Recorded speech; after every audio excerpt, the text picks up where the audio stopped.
Alright, I'm going to do a brief introduction to philosophy of language. I was going to do that on the board over there, but I figured I don't really need to. I'm not really illustrating anything right now. Doing a little brief overview. I guess the way I see it, the fields of philosophy, metaphysics, epistemology, philosophy of language, and philosophy of science are kind of in a way wrapped into wrapped into one in some people's philosophy, while kind of taking out metaphysics a good bit. Because if you read the logical positivists and people like Quine, you have in there a epistemology, a philosophy of science, and a philosophy of language. Because Quine's groundbreaking article, Two Dogmas of Empiricism. He gives you a coherentist epistemology and philosophy of science, while talking a lot about language and semantics and meaning. So that's what I'm thinking. So what is philosophy of language about? It's about a lot. It's about a lot of different things. It's about meaning. Definitely is one of the big things. Gottlob Frege is one of the early analytic thinkers who kind of was first talking about this stuff, along with Wittgenstein. Talked about as to what meaning is, and he kind of broke meaning down into sense and reference, and that distinction permeated through the philosophy of language, as the use and mention, distinction, denotation, connotation, name and reference, and extension and intention, and just tons of different ways of going about it. Philosophy of language also discusses speech acts. John R. Searle was a big one on speech acts. They also talk about names and demonstratives, and a lot of different things. Now, Wittgenstein.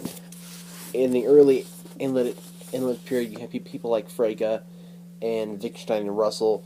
Russell had a big article on denoting and referring. Wittgenstein, this is a good book on him, and this has the Tractatus Logico Philosophicus, the blue and brown books, and uncertainty in it. And then we have this big one, which is a big monster book in the philosophy of language, which is his philosophical investigations, where he discusses as to whether language is private or not. And this is Kripke, philosopher in the late 20th century, who read this book and kind of this is basically his reading of Wittgenstein's philosophy or philosophical investigations. And a couple good anthologies that I would say. This is a huge, thick one, which is edited by Ludlow, and this is another big anthology, which is the Blackwell Companion, edited by Bob Hale and Crispin Wright. And a final one I would say is this one, which is by Martinich. This one has a lot of really good ones. I recently did a video on Alonzo Church's article, intentional semantics, and this is a lot about the linguistic turn in philosophy, which is we don't talk so much about the world and the way it is out there, and we kind of the positivists, they kind of went against metaphysics, and we kind of turned towards talking about the way we talk, and what things mean, and that's what philosophy of language is about. Rudolf Carnap's his article Empiricism, Semantics, and Ontology is that we can create a linguistic framework and to talk in whatever way that we want to. We can talk about universals or tropes or the absolute, as long as we create a linguistic framework with the analytics or the things that are true no matter what, and used to prove or talk about things that are not totally proven, and talk and just as long as we have rules of semantics and syntax, the rules for string sentences together, and rules for words too. It's changed towards rules for the way we talk, and as long as we have that kind of figured out, things get better. So I would say that it's about meaning. That's one thing that I would say. That it's about meaning. What do the things that we say mean? And how should we say, or how should we change the way that we talk? And because it's, instead of doing it that way, instead of talking about things as the way they are via a external question, we should make it more about an internal question as to the way that we talk. There's also issues about the logical form of language, and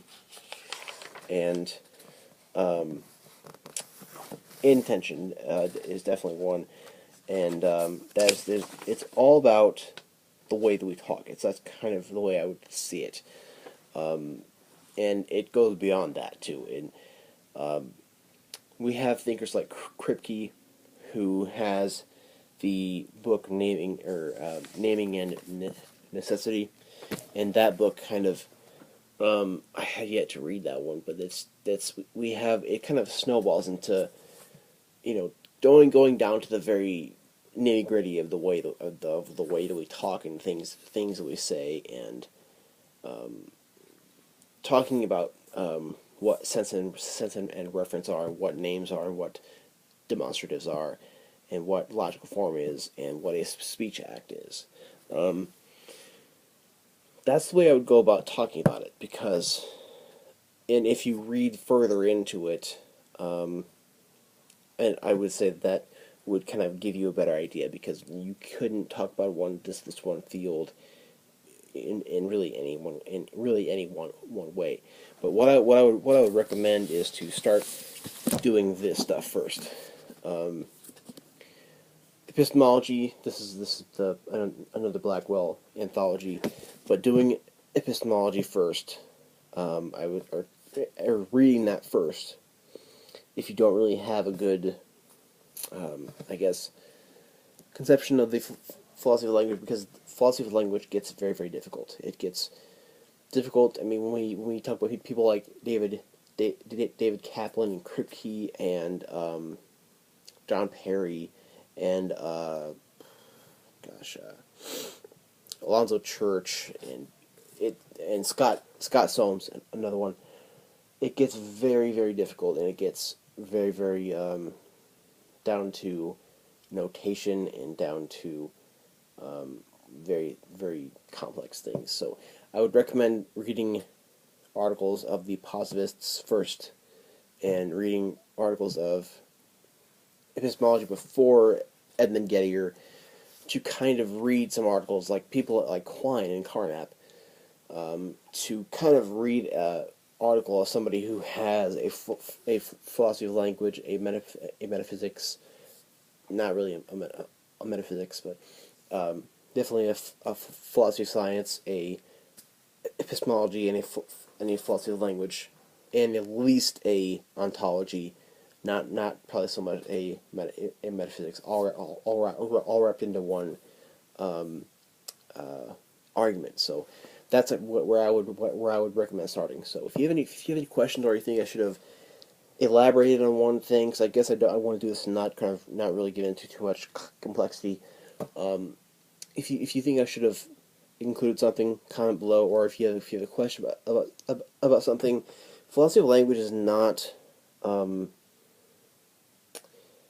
my. I mean, I'm getting way better at it, but it has never been my strongest suit. Philosophy, science, and epistemology are where I'm most confident, along with various different things in continental philosophy. But if you have a question, try me. And thank you.